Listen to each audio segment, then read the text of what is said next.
പ്രാവുകൾ വീട്ടിലേക്ക് വരുന്നതും അവ കൂടുകൂട്ടുന്നതും സംബന്ധിച്ച് പ്രധാനമായിട്ടും രണ്ട് വാദങ്ങളുണ്ട്. ഒരു വിഭാഗം പറയുന്നു അത് നല്ലതാണ്, എന്നാൽ മറ്റൊരു വിഭാഗം പറയുന്നു അത് മോശമാണ്. സ്പിരിച്വാലിറ്റി, ആത്മീയതയുമായിട്ട് ബന്ധപ്പെടുത്തി നോക്കുമ്പോൾ ഇതിൻ്റെ ഫലം എന്താണ്, പ്രാവുകളുടെ പ്രത്യേകത എന്താണ്, നമുക്കൊന്ന് നോക്കാം.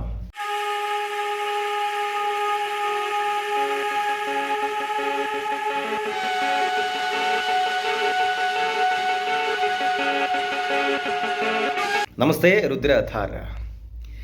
ലോകമെമ്പാടും ശുഭാപ്തി വിശ്വാസത്തിൻ്റെ, സമാധാനത്തിൻ്റെ ഒക്കെ പ്രതീകമായിട്ടാണ് പ്രാവുകളെ കണക്കാക്കുന്നത്. ഓരോ മതവിഭാഗക്കാരും പ്രത്യേക രീതിയിലാണ് ഇവയെ കാണുന്നത്. ക്രിസ്തീയ സമുദായം എടുക്കുകയാണെങ്കിൽ പരിശുദ്ധാത്മാവിൻ്റെ പ്രതിനിധിയായിട്ട് അവർ പ്രാവുകളെ കണക്കാക്കുന്നുണ്ട്. ഹിന്ദു വിഭാഗം എടുക്കുകയാണ് എന്നുണ്ടെങ്കിൽ ശുഭ സന്ദേശവാഹകരായിട്ട്, അതുപോലെ തന്നെ ദേവന്മാരുടെ ഭൂതാത്മകളായിട്ടും കാണുന്നുണ്ട്. ഇസ്ലാമിക വിഭാഗം എടുക്കുകയാണെങ്കിൽ അവിടെ പ്രവാചകരുമായിട്ട് ബന്ധപ്പെടുത്തിയാണ് പ്രാവുകളെ കാണുന്നത്. അതായത് സംരക്ഷണത്തിൻ്റെ പ്രതീകമായിട്ട് കാണപ്പെടുന്നുണ്ട് പ്രാവുകളെ. അപ്പോൾ ഓരോ വിഭാഗവും പ്രാവുകൾക്ക് ഒരു ദൈവിക ലക്ഷണം നൽകിയിട്ടുണ്ട്. അപ്പോൾ അത് അനുസരിച്ച് ഇത് നമ്മുടെ വീട്ടിൽ വരുന്നത് നല്ലതാണോ അതോ ദോഷമാണോ എന്നുള്ളതാണ്. ഇതിൻ്റെ ആത്മീയ വശം നോക്കുമ്പോൾ എല്ലാ മതവിഭാഗങ്ങളും ഇതിനെ പല രീതിയിൽ വർണ്ണിക്കുന്നുണ്ട്. എന്നാൽ പ്രാവുകൾ വീട്ടിലോട്ട് വരുമ്പോൾ എന്താണ് സംഭവിക്കുന്നത്, അതാണ് നമ്മൾ ഇന്നത്തെ അധ്യായത്തിൽ പറയുന്നത്. നമ്മുടെയൊക്കെ വീട്ടിൽ പ്രാവ് വരാറുണ്ട് അല്ലേ?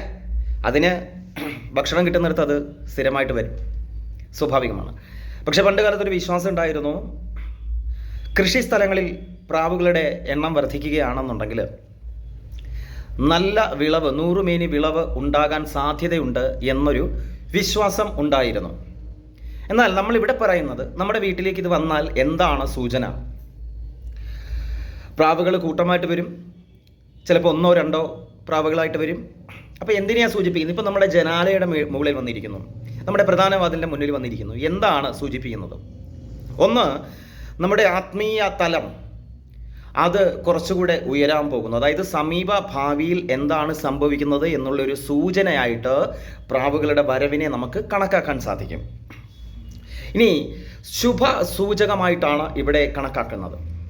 അതനുസരിച്ച് ഭാവിയിൽ ഒരു വിവാഹം, മംഗളകർമ്മങ്ങൾ, വിവാഹം നടക്കുന്നു, അല്ലെങ്കിൽ ജോലിയിൽ സ്ഥാനക്കയറ്റം ഉണ്ടാകുന്നു, അല്ലെ പുതിയ ജോലി ലഭിക്കുന്നു, സാമ്പത്തിക സ്രോതസ്സ് വിവിധ രീതിയിൽ നമ്മളിലേക്ക് വരുന്നു. അത്തരത്തിലുള്ള ഒരു സന്ദേശവാഹകരാണ് ഇവിടെ പ്രാവുകൾ.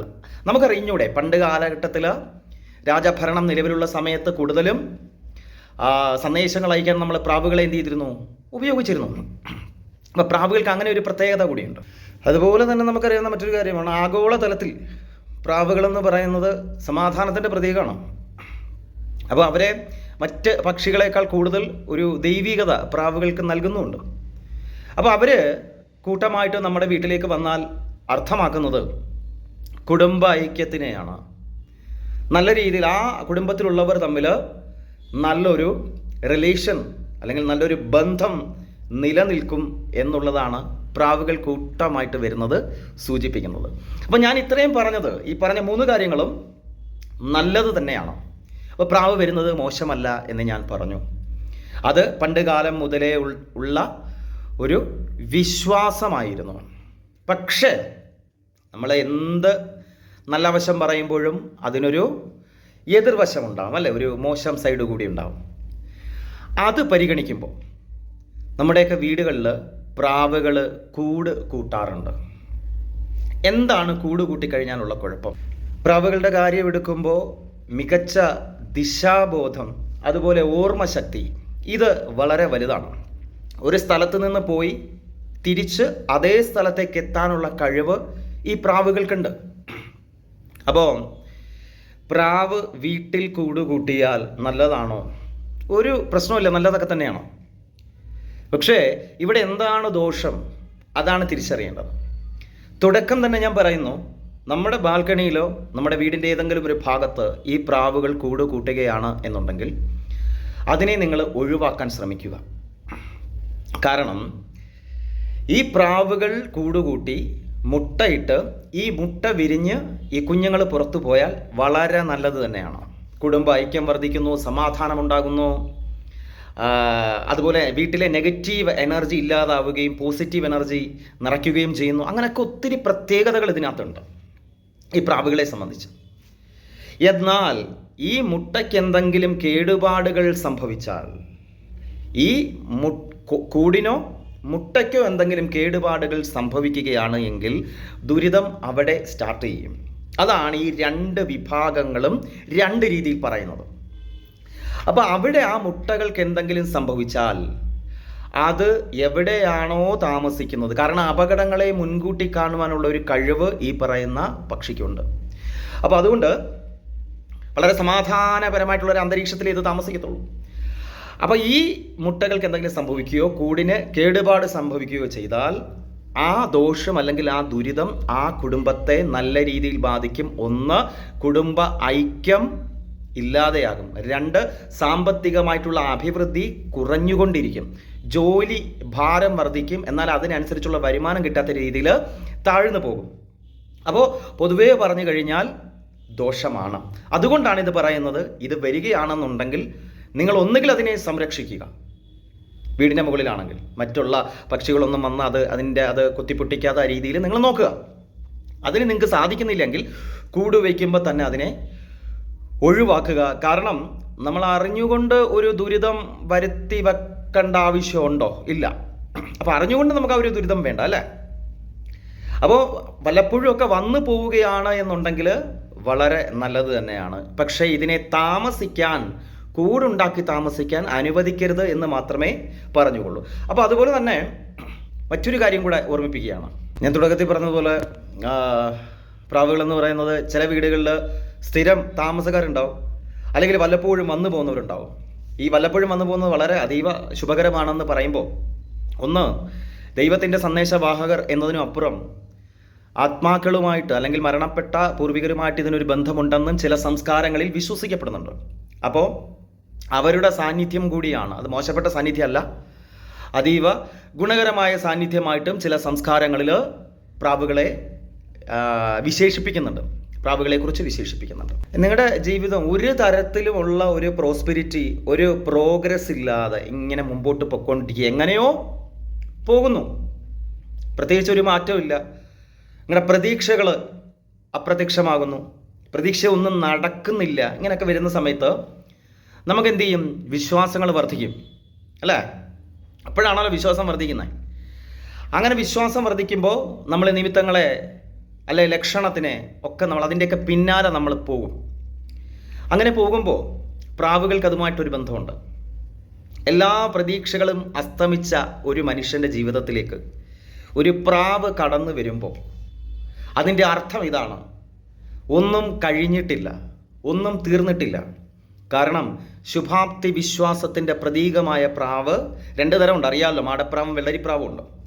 ഇതിനകത്ത് അതീവ ഗുണകരമായിട്ട് കണക്കാക്കുന്നത് വെള്ളരിപ്രാവിനെയാണ് കേട്ടോ. അതങ്ങനെ പുള്ളിക്കാരങ്ങനെ വരാറില്ല, കൂടുതലും മാടപ്രാവാണ് വരുന്നത്. അറിയാമല്ലോ ഇത് രണ്ടും ഏതൊക്കെയാണ് എന്നുള്ളത്. അപ്പോൾ എല്ലാ പ്രതീക്ഷകളും നഷ്ടപ്പെട്ട ഒരു മനുഷ്യൻ, അങ്ങനെ ഒരുപാട് പേര് നമുക്ക് ചുറ്റുമുണ്ട്. എങ്ങനെയോ ജീവിക്കുന്നു, യാന്ത്രികമായിട്ട് എങ്ങനെയോ ജീവിച്ചു പോകുന്നു. അല്ലെ, മക്കളെ കൊണ്ടുള്ള പ്രതീക്ഷ നഷ്ടപ്പെട്ട്, സ്വന്തം ഭാവി അവരുടെ പ്രതീക്ഷ നഷ്ടപ്പെട്ട് ഒക്കെ ജീവിക്കുന്ന ഒരുപാട് പേര് നമുക്ക് ചുറ്റുമുണ്ട്. അപ്പോൾ അവരുടെ ജീവിതത്തിൽ ഇങ്ങനെ ഒരു സംഭവം ഉണ്ടായാൽ ഒന്ന് മാത്രം ചിന്തിച്ചാൽ മതി: വാതിലുകൾ ഇനിയും തുറക്കാനുണ്ട്, ഒന്നും അടഞ്ഞിട്ടില്ല പൂർണ്ണമായിട്ടും. അത് നിങ്ങൾക്ക് മുമ്പിൽ അതിൻ്റെ സമയമാകുമ്പോൾ അത് തുറക്കുക തന്നെ ചെയ്യും. ആ ഒരു ശുഭ സൂചന കൂടിയാണ് പ്രാവുകളുടെ വരവ്. സാമ്പത്തികമായിട്ട് ഉന്നമനം ഉണ്ടാവും, ബന്ധങ്ങളിൽ മാറ്റമുണ്ടാകും, പരസ്പരമൊക്കെ വീട്ടിൽ ഐക്യമില്ലായ്മയൊക്കെ ഉണ്ടാവില്ലേ, അപ്പോൾ അതിനകത്തൊക്കെ വളരെ വലിയ സബ്സ്റ്റാൻഷ്യൽ ചേഞ്ചസ് ഉണ്ടാവും എന്നുകൂടിയാണ് പ്രാവുകളുടെ കടന്നുവരവ് ഓർമ്മിപ്പിക്കുന്നത്. പക്ഷേ ഇതിനെല്ലാം അപ്പുറം പ്രാവ് രണ്ട് രീതിയിൽ ശബ്ദമുണ്ടാക്കാറുണ്ട്. പകൽ സമയത്തും രാത്രി സമയത്തും രണ്ടും രണ്ട് രീതിയിലാണ്. അതാണ് ഞാൻ ഈ കൂടുമായിട്ട് ബന്ധപ്പെടുത്തി പറഞ്ഞത്. പകൽ കുറുവുക എന്നാണ് പറയുന്നത്, പ്രാവിൻ്റെ കുറുവക്കം എന്നാണ് പറയുന്നത്. അപ്പോൾ അത് രണ്ട് രീതിയിലാണ്. ഒന്ന് പകൽ സമയത്ത് വലിയ കുഴപ്പമില്ലാത്ത രീതിയിലും, എന്നാൽ രാത്രി കാലഘട്ടത്തിൽ ഒരു പ്രത്യേക തരം ശബ്ദം ഇത് പുറപ്പെടുവിക്കാറുണ്ട്. ഒരു